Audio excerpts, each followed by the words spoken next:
sitting here in Seattle, just finished the first keynote from Amazon Accelerate, and we're going to be talking a little bit about the updates shared. What I thought was interesting was the entire first half of the morning was all focused around Amazon logistics. At least the first 40 minutes, yeah. Yes, and so, which is not that exciting, right? So like logistics in general is not that exciting. So it's good to analyze and try to understand, like, why do they open up this big event that they know the most people are going to pay attention to, that first opening talk about logistics? It's been tricky too because Amazon's been really cautious to emphasize the importance of a D2C site. But this, I think, was the first Accelerate where we saw a lot of features and updates revolving around tailoring Amazon's offering to brands with D2C sites or who rely heavily on D2C. So that was cool. Yes, and even like last mile fulfillment from your warehouse, like directly to a customer, or even from a store, if you have a store, and shipping from your store directly to a local customer.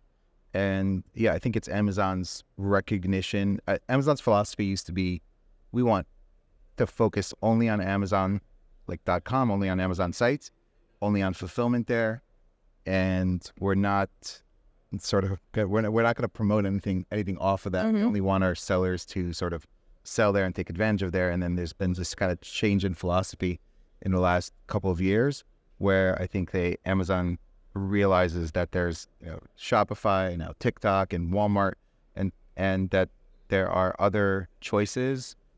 Even though Amazon's still the beast, there are other choices for brands, and brands want to be multi-channel, and Amazon wants to find a way to participate in that. And that was a lot of the focus on, and that there are other channels, marketplaces that are vying to sort of hold your inventory.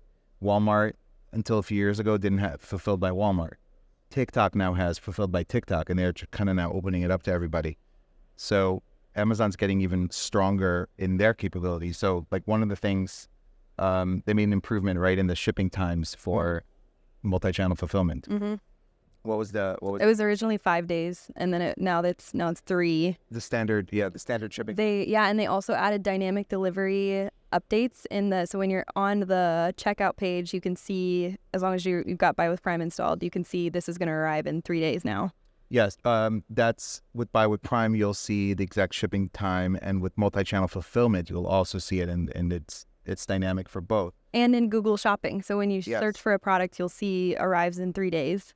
Yes, so they made this kind of agreement with Google, and now because the worst delivery time, like the standard delivery, is now went from 5 days to 3 days. They're adding this like badge fast delivery, like in 3 days on Google Shopping, which makes a big difference. And so Amazon is really up their fulfillment game, and their and I think also Amazon post-COVID had a lot of additional space in their warehouses. They added a lot of warehouses and capabilities, and when some of the demand dropped post-COVID, they introduced these things like AWD, Amazon Warehousing and Distribution, where you now can ship your products there, and Amazon like automatically replenishes inventory. And they shared several like case studies where somebody had a spike in sales on Prime Day, and their algorithm was able to pick it up and like do like daily replenishment into FBA from AWD. So like there's this huge focus on Amazon's logistics capabilities, and I think that's one, Amazon wanting to monetize their own operational capabilities a lot more, and two, vying to still own that inventory. Ultimately, Amazon wants you to store all your inventory and do all your logistics and 3PL and everything with Amazon, really. It doesn't matter where you sell, which is a change, right? They used to only want your inventory for fulfillment on Amazon. Now they want all your inventory for whether you're, selling D2C, selling on another marketplace. You could do blank box shipment. So even if you don't want your customer, or if a particular platform doesn't allow the customer receive the product with an Amazon box, they have blank box shipping, where it's like a generic box without the Amazon like smile logo on it. And so they're really vying to just be your entire solution provider for all your basically shipping fulfillment needs, including your imports from overseas, which they do with their global shipping and ocean freight program. And I think in a lot of cases, it is actually could be cheaper and more efficient to have your stock, because you can essentially pool all your inventory with one place with multiple channels like shipping to it. Yeah, for sure. I think so. Last year, a lot of the conversation was around how the Amazon, grow your brand on Amazon game is dead, and how, there's so many barriers to entry now. But what I think is really interesting to sort of ponder, especially with the announcement around TikTok Shop and Buy with Prime, is the new path to launch for sellers. So for me personally, like, I'm seeing TikTok Shop as the lowest hanging fruit, as a small brand that's, just a lot of our awareness is going to come from TikTok in the first place. And I think what Amazon is doing is connecting those dots for brands like Reb, who are going to be, a little bit cash starved in the beginning, and they're going to make it possible for you to kind of work your way up to a full-blown Amazon storefront by, you don't have to launch on Amazon to get the benefits of Amazon's fulfillment network. Now you can partner with Buy with Prime. You can kind of slowly integrate it on your D2C site, and then do the full-blown launch on Amazon once you're ready.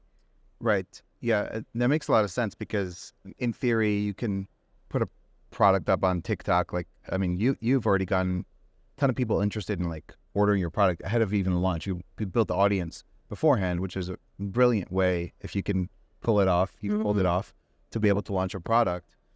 But at the same time, now you don't need to necessarily figure out all the logistics around it. You can have a stock at Amazon, and you'll be able to have a Buy with Prime checkout, right? That's coming. They announced this fall, Buy with Prime checkout directly on TikTok, and you'll be able to run ads. And if you have Buy with Prime, ads also that will show checkout Buy with Prime, which is, I think huge, because in a sense, this will be, I think in a lot of ways, competitive with TikTok Shop. I think there's use cases for both, but it allows you to launch on TikTok. And also TikTok today has lower fees than Amazon. They're charging 6.5% referral fee versus 15% on TikTok. And also TikTok has massive incentives from the buyer side that the seller doesn't give up. And that's today, and that's not going to last forever. Like every newer platform is going to do that, but you can take advantage of it now. Somebody told me the other day, they sell on TikTok, they have a $30 product, and they see the price that the consumer pays. They're still getting the full amount, and the person paid like $1 for it, because of like incentives. And TikTok gamifying that. Yeah. I ordered a product, and it was my first order on TikTok, and they gave me 10%. But then they're like, if you order another product within 7 days, you get 20%. If you order a third product within 7 days, you get 30%. Yeah. And then they also incentivize like video reviews too, which is going to be super powerful. And I think another reason why Amazon is so game to partner with TikTok is, instead of just getting that, regular email you get when you order something from Amazon that says, leave us a review, let us know how it went, TikTok sends you a notification, just like it would for a comment or a like or some sort of engagement, to say, leave a review, and then you'll get a share of the sales. If you're signed up for TikTok's influencer program, you'll get a share of the sales that are generated from your videos. So I think that in itself is something that Amazon is probably not going to be able to replicate on their end. Even, I know they had Spark for a while there, and they've tried to kind of launch their own video, short form video programs like that. But that's definitely a competitive advantage that TikTok Shop has over Amazon. Right. And on that front, Amazon has the Amazon Influencer Program. They have Creator Connections, and I think you'll see more and more like what's coming from Creator Connections. They didn't announce this yet, but I know what's coming from Creator Connections is going to be video content that creators will produce. You'll be able to sort of license that content for a period of like 1 to 6 months, pay a fee, depending on how the size of that creator. And then that will show up in the Amazon search results. And it'll be like, it'll show you like by brand and the creator name. And those video ads will start showing up. So you will see, I think, more UGC content. I would definitely jump on Creator Connections, something we've been doing, seeing some good success with, and now doing for more clients. I think you're going to continue to see that. And I think from TikTok's vantage point, like, why would they want to partner with Amazon when they have TikTok Shop? And I think the reason is because one, if you run an ad and you're sending the person to Amazon, that person is now off TikTok platform, and social media platforms want to keep you on their platform as long as possible.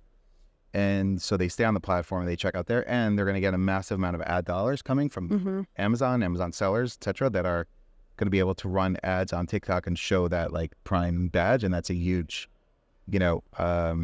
revenue boost on for TikTok. So I think it's a win-win partnership. I want to ask you about predictions for the next 12 months based on everything we just saw. I have one myself, but I'm curious to understand what you think the impact of today's announcements is going to be over the next 12 months. Definitely, already having some conversations with like some sellers after asking me about Buy with Prime and that TikTok announcement. So I think you're going to see Buy with Prime, I think, has been sort of a slow adoption, I think, for Amazon. For sure. Not as fast as they wanted.